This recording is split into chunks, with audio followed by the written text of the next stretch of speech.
Mesdames, Messieurs, bonjour. Je suis très heureux de vous retrouver pour cette nouvelle émission Power Boost. Alors cette semaine, on va parler d'économie et en particulier d'économie de carburant. Mais sans plus tarder, je vous invite à retrouver notre rubrique Les News en partenariat avec l'hebdomadaire Machinisme Actualité. Raphaël Lucchesi succède à Alain Doucet comme président du CEDIMA, le syndicat national du service et de la distribution du machinisme agricole. Manitou lance la MLT 629, un chariot télescopique compact animé par un moteur Perkins de 100 chevaux et doté d'un convertisseur de couple avec une boîte mécanique. Cet engin télescopique a une capacité de charge de 2,9 tonnes et une hauteur de levée de 5,55 mètres. On notera que la MLT 629 est déclinée en 3 versions et sera tout d'abord disponible pour l'Europe du Nord, la France et l'Océanie. New Holland a dévoilé au CIMA 2013 un tracteur T5 dont le toit, le capot et les ailes étaient habillés tout en jeans. Un clin d'œil qui a su attirer de nombreux visiteurs. Excel Industries a conclu mercredi 14 mars un accord pour l'acquisition de 100% du capital du constructeur allemand Hollmer.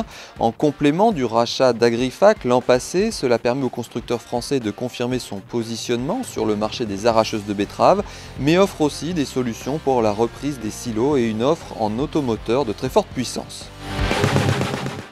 Est-il possible de réduire de 25% sa facture de carburant? Oui, mais bien sûr tout dépendra du niveau de départ.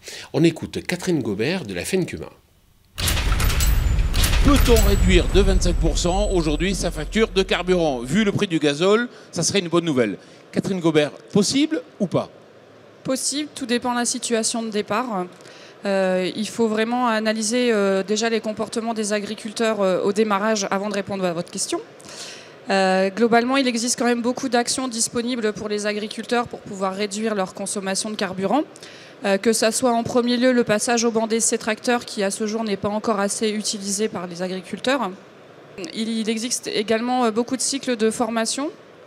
Sur les formations, effectivement, on a mené l'année dernière avec des étudiants d'AgroSup Dijon une semaine de l'énergie, un module spécifique lié à l'agroéquipement et à l'énergie pour essayer un petit peu de sensibiliser les étudiants qui seront les futurs diplômés et futurs responsables évidemment managériales des entreprises, mais éventuellement les futurs agriculteurs de demain et qui seront sensibilisés aux différentes technologies potentielles qui peuvent permettre de faire réduire leur consommation énergétique de carburant, mais aussi quels sont les autres types d'énergie qu'ils peuvent utiliser et quels sont les leviers sur lesquels ils peuvent agir au niveau de leur machine. Mais concrètement, ils étaient sensibilisés ou pas? Ils pensent juste à accélérer, aller vite, à dépenser?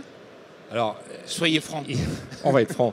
Ils n'étaient pas forcément tous sensibilisés, effectivement, même en étant fils d'agriculteurs ou neveu d'agriculteurs, etc. Même en étant dans la branche, pas tous sensibilisés.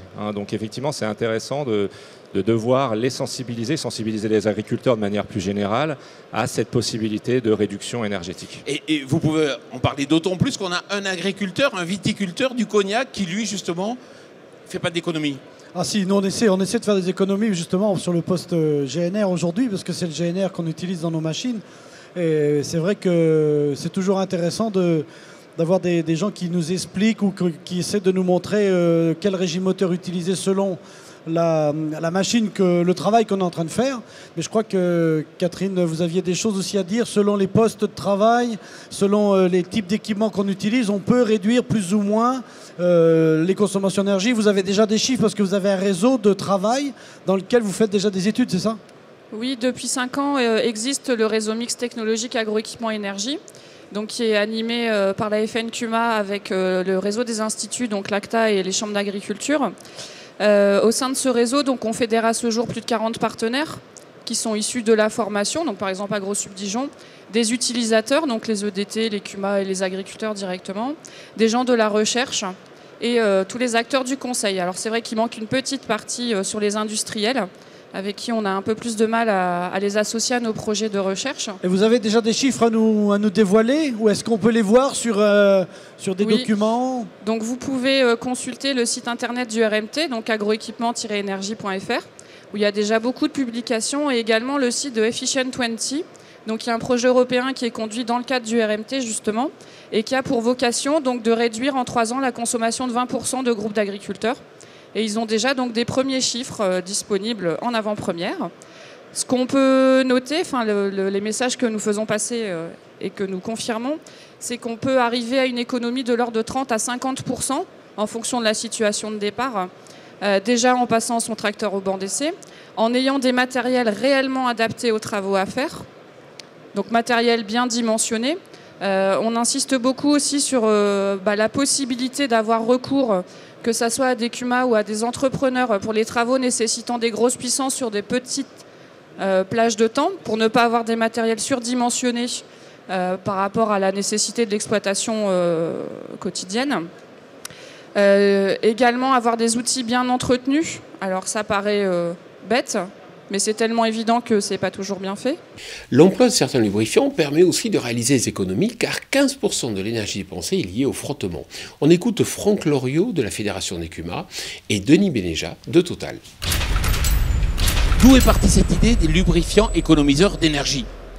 Alors, d'un constat assez simple, finalement, lorsqu'on regarde le rendement énergétique d'un tracteur, on sait que lorsqu'on met 100 litres de carburant dans le tracteur, on n'a que 25 litres qui permettent finalement aux travaux du tracteur. On a 75% de ce carburant qui est perdu, 60% lié finalement à tout ce qui est rayonnement, et on a 15% qui est lié au frottement mécanique dans le moteur, et également dans la transmission. Donc en fait, le but de Total Lubrifiant, puisqu'on sait que les lubrifiants ont un rôle important justement dans ces frottements mécaniques, le but de Total Lubrifiant a été de créer des lubrifiants fuel économiques, donc qui permettent d'économiser du carburant.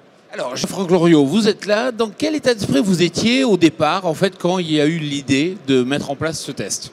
Dans un premier temps, c'est la curiosité qui nous anime, vu que notre travail de conseiller justement en machinisme est de trouver des solutions aux agriculteurs innovantes et puis rationnelles pour que les gains s'effectuent dans différents domaines sur l'exploitation. Et d'autre part, par mon travail, moi, au niveau du passage au banc d'essai des tracteurs agricoles, c'est de conseiller les gens sur les économies d'énergie. Alors il est vrai qu'aujourd'hui, le deuxième poste qui influe sur les charges de mécanisation, c'est le poste carburant. On était sur le poste traction en premier lieu, le poste récolte, et ensuite venait le carburant. Et là, depuis 3 ans, la tendance s'inverse. On a le carburant en deuxième lieu.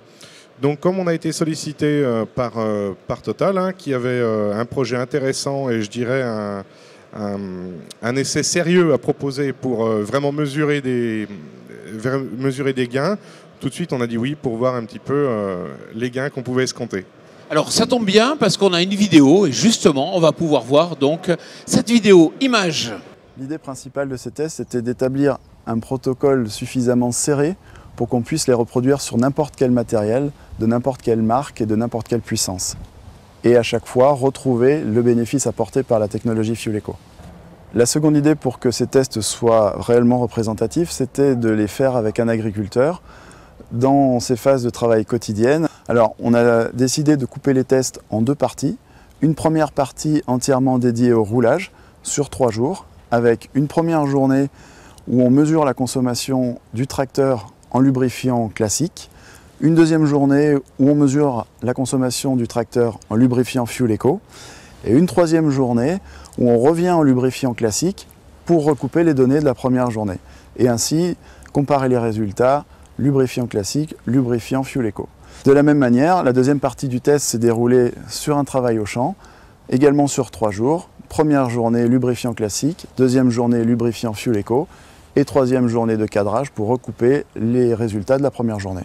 Alors en parallèle, nous avons également mesuré les performances des lubrifiants classiques et Fuel Eco sur un banc de puissance afin de déterminer le gain non seulement de consommation, mais également le gain de puissance apporté par les lubrifiants Fuel Eco par rapport aux lubrifiants standards. Les agriculteurs le savent bien, le risque incendie des moissonneuses-batteuses durant l'été n'est pas négligeable. Claas a mis au point un système de ventilation assez ingénieux.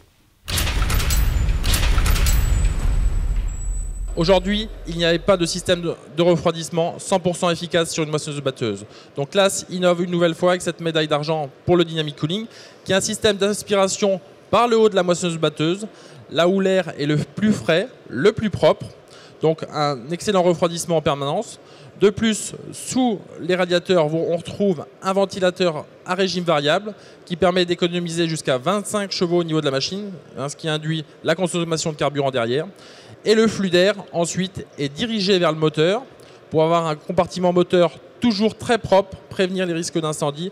Et ensuite, le flux d'air est évacué également sur les côtés de la machine, ce qui fait un effet rideau sur les côtés et évite la remontée de paille, menu paille vers le compartiment moteur. Donc on a un environnement moteur toujours très propre et ce qui limite également l'entretien pour les utilisateurs. Alors vous en avez un peu parlé, c'est vrai que le risque d'incendie, tous les agriculteurs le savent, c'est un risque bien réel. Justement, faites un focus un peu sur l'explication pourquoi avec ce système il y aura moins de risques d'incendie.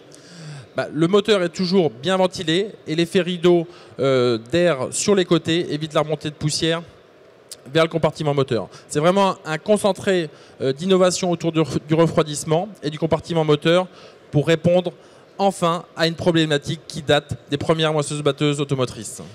De même, est-ce qu'on va le retrouver sur toutes les gammes ou uniquement sur certaines gammes? Aujourd'hui, on le retrouve sur les 3 plus gros modèles. Pour l'instant, il n'est pas prévu de l'avoir sur le reste de la gamme. Parlons à présent emploi avec des parcours assez étonnants qui montrent que les carrières des agroéquipements séduisent des jeunes issus d'autres secteurs d'activité. J'ai débuté ma carrière par un CAP de boulanger, pâtissier. Rien à voir avec les tracteurs encore. Du tout. Donc j'ai fait ça jusqu'à 40 ans, j'ai eu une affaire pendant 10 ans. Et après, j'ai basculé complètement dans autre chose aussi, dans les matériaux de construction, dans le groupe Big Mat. D'accord. Et puis là, je voulais passer sur le terrain pour être commercial. Donc ça traînait un petit peu, il s'est présenté une opportunité, justement au MAV. Et je l'ai saisi. Alors l'appareil, on passe pas quand même de la boulangerie directement au tracteur, c'est difficile, c'est simple? Ça n'a pas été simple, ça ne l'est toujours pas aujourd'hui. Mais bon, aujourd'hui ça fait 1 an. Donc je dirais qu'il faut 1 an quand même pour maîtriser un petit peu le côté technique. Quoique, bon, on ne l'a pas entièrement, loin de là. Mais ça peut se faire. C'est normal, c'est une formation complémentaire, on va dire, qui se fait sur le terrain, mais on apprend, c'est surmontable. Oui, c'est surmontable. Bon, après, si on a une bonne équipe autour de soi, comme il y a au MAV, sans vouloir les flatter, mais bon, on peut appeler ses collègues, même chez Massé, il n'y a pas de souci, on est renseigné. Voilà, Power Boost, c'est terminé. Je vous retrouve la semaine prochaine. Mais d'ici là, n'oubliez pas que toute l'innovation, c'est sur le site de notre média partenaire agriculture-nt.com. Très bonne semaine.